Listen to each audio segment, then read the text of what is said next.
Craig Melvin, Elise Jordan, and Megan Twohey. Okay, so Laura Ingalls Wilder and the Little House series. I loved this when I was growing up, right? Loved this. And Laura Ingalls Wilder, it was a prolific writer. That's how she became famous, as she started to write these Little House books. So much so that they created an award in her name, the Laura Ingalls Wilder Award, that they gave to big children's writers. They've done it for years. No more.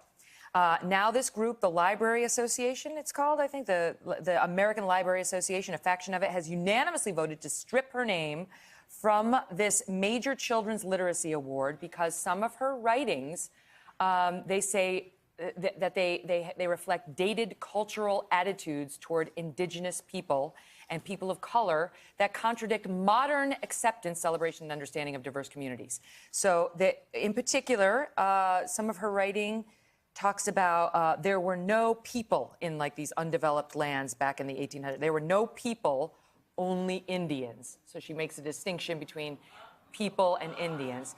Now, Laura Ingalls Wilder was born in 1867, and times were different then. And one would expect her writing about Native Americans, about people of color, about women, to be different than they would be in today's day and age. So was this the right decision? Well, you know, here's the thing. I think that our writings should remind us of where we were in that particular time. And when you start to sanitize history and you sanitize literature, and slowly we forget like where we were. And I think that especially for people of color, it's sometimes it's easier sometimes for us, I think, to be reminded of what this country was like, from whence we came, because you appreciate today a little bit more. Maybe not today, but maybe the era.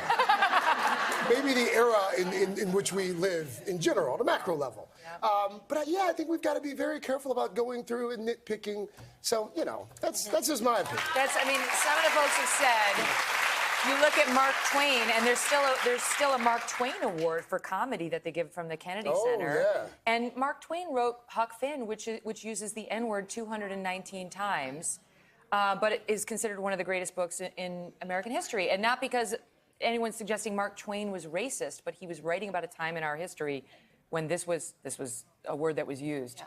Well, I think that you're right to sort of bring up the distinction between an award in somebody's name and basically books that can and should be read by America's children. And they're mad about the characters in her books too. Right, they're mad about the character, but they're saying, listen, we're not arguing that she shouldn't be read. We're not arguing that her books should be removed from libraries.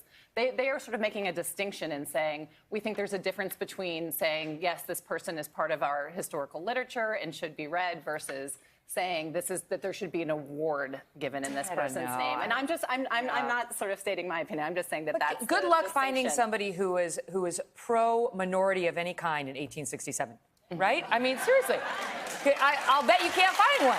I'll give you the last word. I think it's good that we're recognizing this important literature for the historical context that it needs to be read in. And I think that that's something that going forward we can do as we teach and we read Little House on the Prairie and all these great books that I read growing up and was obsessed with. And really the main takeaway was, whoa, life is pretty hard out on the prairie. That's right. That was my takeaway. Also, Charles Ingalls was hot. I don't care what anybody says.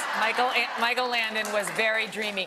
You guys, thank you all so much. Great discussion. We'll be right back. Hello, Today fans. Thanks for checking out our YouTube channel. Subscribe by clicking that button down there and click on any of the videos over here to watch the latest interviews, show highlights, and digital exclusives.